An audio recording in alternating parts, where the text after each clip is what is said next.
Hello and welcome to the automotiveflux channel, and hello and welcome to my usual rambling video that I do every single Wednesday it seems. But don't worry, it's gonna be a good one today. Let's not go with a Fiesta, and we will instead go with a Ford of older generations. So I noticed in my last couple videos that my mic has been peaking.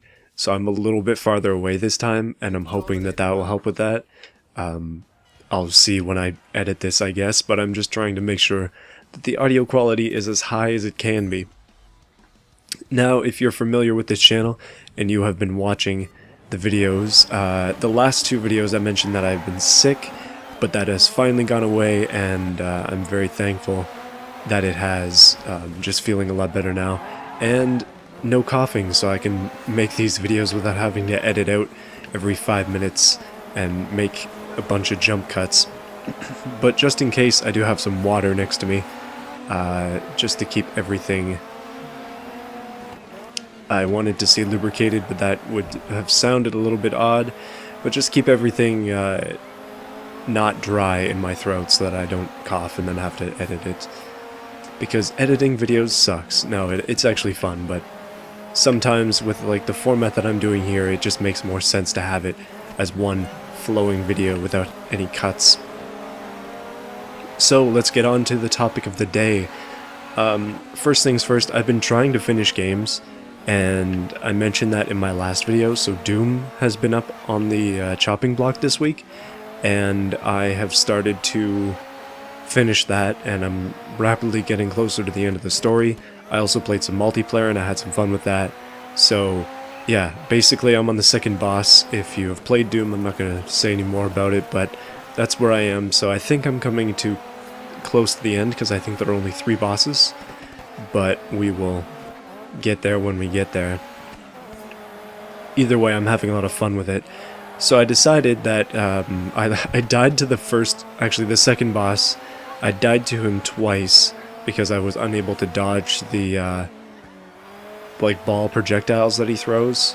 I guess that might be a minor spoiler, but I was just having a hard time dodging those, and I was starting to feel myself getting frustrated, so I said, okay, I'm gonna go on to the next game in the list, just play it for a bit, just tone down, not tone down, but just let myself calm down a little bit before I get frustrated, because when you're playing a game and getting frustrated, it's like, you just gotta take a break. There's no point in sitting there and getting worked up over something.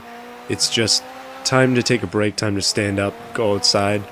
But in my case, I had been outside pretty much all day, so it's time to switch to another game for a bit and then come back. So in my list of games to play, I have quite a few entries, but the top 3 right now are Doom, which I'm in progress. The next one is BioShock Infinite, so that's what this video is about. And then the next one on the list is, I think it's the 2013 Tomb Raider game. I beat it back when I first made my computer a couple years ago, and I haven't played it since, so I'm thinking that I'll go ahead and play through it again. So on the topic of BioShock Infinite, I played through it a while ago. I think I got it in a Humble Bundle, or maybe like a 2K bundle or something like that, and played through it then, really enjoyed it. I played through it on like whatever the normal difficulty is, so it wasn't too much of a challenge, but the story is really the good part of that game, but we'll get to that in a bit. So like I said, I took a break from Doom to play some BioShock Infinite, and I decided that I would start a new game, just flat out new game, and I would try to play it on hard. Now, I'm not somebody who usually plays games on hard, just because I'm kind of bad at video games. As you could see there, my aggressiveness in driving, I can honestly not play these games against AI without being as aggressive as I'm being, and still win races. It's just seemingly impossible for me. Because I'm in such a habit, but I'm just generally not good at games, and I never seem to put enough time into them to really become good. Even games like Smite, where I have 1,300 hours, I would say that I'm average at best at that game. So I don't play games on hard. I usually just play on medium, I get through them, and then it's like, well, okay, that's it, next. And I decided for this round I'd give myself a bit more of a challenge with the game, because I already know what's going on in the story. I decided I'd focus more on the gameplay, and that I would play the game on hard. Now, the gunplay in BioShock Infinite isn't bad, but it's not amazing either. Going from Doom to BioShock Infinite, it's like night and day almost. Both games are FPS, both games have a variety of guns, but Doom is just different, but in my opinion, it's superior. Even though Doom and BioShock Infinite don't really try to relate, like, obviously BioShock Infinite is a story-focused game that has FPS elements as its gameplay, but Doom is just an FPS. Although it does have a story, it's not really story-focused. The focus is on the gameplay. But I have played both of the other BioShock games, and BioShock Infinite is just significantly different. It's a much brighter game. BioShock 1 and 2 are set underwater, and that means that they're generally very dark. Dark and kind of eerie as well, spooky atmosphere, which isn't a problem, it's kind of part of the game. But Infinite totally takes that in the reverse, and it's actually set in the sky, at least for the most part. So just that tonal shift is pretty significant. If you are going on a BioShock game marathon and you play 1, 2, and then you go ahead and play 3 or Infinite, it's going to be a bit of a shock to you, I would say, if you've never played the game before. Now, like I said, this is my second time going through the game, so I know what's going on. The first time, though, I played the game on normal, and it wasn't challenging, from what I remember. I just used the exact same, I want to call them plasmids, but that could be incorrect. But I used the exact same abilities, basically, throughout the entire game, and didn't bother with some of the more interesting ones. And I used just pretty much the same guns as well, and I got through the game more focused on the story than anything, but I really enjoyed it from that perspective. Going from the gameplay perspective, though, I think that if I hadn't have played Doom before, and I wasn't trying to play these games side by side, that I'd probably enjoy it more. But I'm just finding myself missing a lot of things that Doom has that I kind of wish were in BioShock Infinite. But keep in mind that they're different games and they're in different genres, despite being FPS games. They definitely have different focuses and different teams and everything, so it's not a direct comparison. But I wish that BioShock Infinite had a little bit better gunplay. As odd as generic as that sounds, it's kind of hard to describe, but the feeling that the guns give in that game isn't significant. One thing that I would say is even more odd on the part of the game is that the default controls have your left-handed abilities mapped to the right click, so you're using your your fire hand power, where you shoot out a fireball from your hand, using the right click, which is normally like aim down sights in games, and they've reserved that button for clicking the scroll wheel, which is always awkward, I find, because then you're liable to change weapons. To me, I think that just speaks of design choice in the game. Like, it's much more focused on just like aim in the general direction of your enemies, despite ammo being quite like ammunition is pretty hard to come by, so you do have to aim, but just you kind of vaguely aim in the direction of your enemies, and you gotta make sure to use your extra abilities. Like they seem to be more focused on the ability side of things than they are on the gun side of things, which I guess is understandable. So let's talk about those. As I am not very far in the game, I'm only like 2 hours in on my replay, I only have a couple of abilities. And by a couple I mean 3. I currently have the... I'm forgetting the names of these things, but I currently have the one that takes over machines and turns them into allies, and then as you get upgrades it also takes over humans and turns them into allies. Pretty darn useful.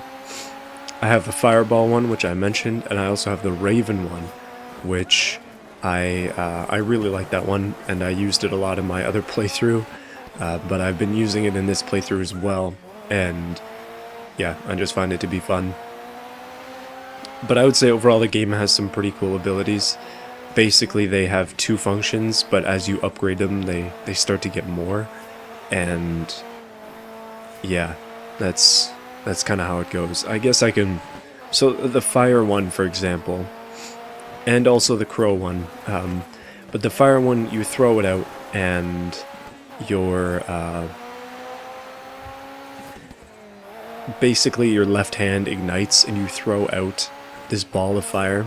It's just a small, like baseball sized thing of fire that comes out, and it hits enemies and kind of explodes a little bit, setting them on fire and doing damage, and that's that. But if you hold down the right click button and then throw it on the ground and you have enough salt, you should be able to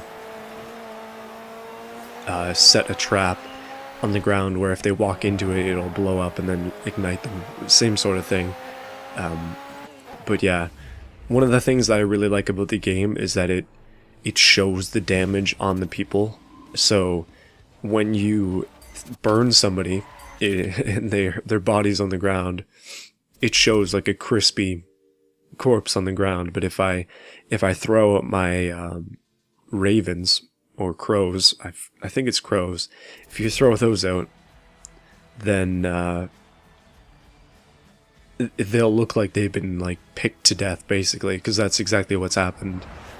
Although most often with those, because they're more of a stun than anything, so you throw them out, they go around people, they do like a little bit of damage over time. Like you'll see, it shows damage numbers, so you'll see like a bunch of 2s and 3s coming off of the top of the guys in yellow, and that's the damage that the crows are doing. It's not significant, but it basically just keeps groups of enemies occupied for a second while you blow them away, so you have time to like jump out and hit them.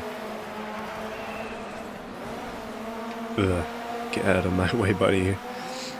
Yeah, so that is pretty much that. But every one of them has an alternate that I can see, especially once you get going in the upgrades. You also have a shield. You get that pretty early on, and you also, in a similar fashion to Doom, you find these like big collectibles, I'd say. They're basically big, I want to say test tubes, but that's not what it's called. It's like a scientific, what is it? It's not a beaker, but it's, yeah, whatever it's called. You find those things around, and they contain upgrades for either your health, your shield, or your salt content. And then those are things that you find around, but you get to choose the upgrades, so you can sort of specialize yourself a little bit, which is good. Doom has the same sort of thing when it comes to its armor. Like you find those orbs, and then you crack them with your bare hands. Actually, they're in suit hands, so not bare, but you crack them, and then you get a point that you can use to either upgrade your health, your shield, or your ammo capacity. So similar ideas there. I don't need to be braking around that corner. When it comes to BioShock Infinite, the shield is kind of OP, and by that I mean you can just pop out and shoot stuff and then hide until your shield recovers, and then pop out and shoot stuff and then hide until your shield recovers over and over again. One thing that you cannot do in Doom is, well, exactly that. Like, your shield is only brought back with stuff that you find on enemies or on the ground, and it's the same with your health. Your shield in Doom is essentially like just another health bar, except it takes different types of pickups to refill it. But in Bioshock, you can just upgrade your shield to a large capacity, stand there and take a ton of bullets, kill a bunch of guys, and then hide in cover for a second, and then your shield will come back, and then you just do that again and again and again. And that seems to be the chief tactic. Basically, I use the ravens. I throw a trap on the ground in the doorway, and then I pop out and I shoot, and then I take a bunch of damage, come back in, reload, just stand there for a second for the shield to come back, and if they happen around the corner, they hit the ravens, and then by that time I've already got the shield back, I've already got the ammo reloaded, and I just blow them away and just reset a trap and keep going. And that seems to be the way that it's going to keep going for the entire game, until they vary up the enemies, of course. But yeah, when it comes to Doom, you're jumping all over the place, running up and glory killing. Like, the glory kill system in Doom is something that's so necessary to gameplay. It has you just running around the map, getting enemies to stagger, basically, a low health stagger, and then running up, press F, kill them, get all their health pickups and power-ups, and then jump on to the next enemy. And I really like that kind of gameplay. I really enjoy that when it comes to Doom. Bioshock Infinite is a lot slower and a lot more just camping, and if you try to play aggressively, you're probably going to die. I don't know any strategies that help with that. Maybe there are power-ups. I know that the game has outfits, which is weird because back when I first played the game, I didn't know that you could press O and open up the outfit tab. So I would just turn down picking up armor or outfits, pieces of outfits at least. Like, you can get hats and pants and shirts, and I think that's it. But you can swap them out in a menu that's somewhat hidden, and I don't think it should be. But it gives you different abilities. Like, I got one that does, it's like a 75% chance to ignite somebody if you melee them, which is pretty significant. So that kind of changes the gameplay a little bit. And then I got another one which is regain health if you melee. So I'm thinking that maybe with a certain combination of those things, you might be able to piece together a build that works for an aggressive run, but honestly, I'm not sure. Anyway, that's just kind of a bit of a ramble about the game. I mean, if any of it was cohesive, then great, but if not, then, well, I've still got work to do. Hopefully you enjoyed this video. I think tomorrow will probably be the edited Max Payne video that I promised last week, and if not, then it'll just be another random game. So just for a second, I want to talk about that. Basically, I've decided to open up Thursdays to just be anything, and the reason for that is simply because it's a lot more fun that way. If I restrict myself to only making Wreckfest videos or Smite videos or Besiege videos, it gets boring after a while, and that just kind of sucks. So if I keep consistent on Wednesdays, then I'll consistently upload on Thursdays as well, but the content of Thursdays will change dramatically. Like last week it was Dark Souls, the week before that was Smite, the week before that was Wreckfest. It's like all over the place, right? And that's exactly how I'm going to keep it. So we'll see how things go. If anything sticks, then I'll have it stick, and we will just keep going from there. So hopefully that's okay. Yeah. Mystery video tomorrow.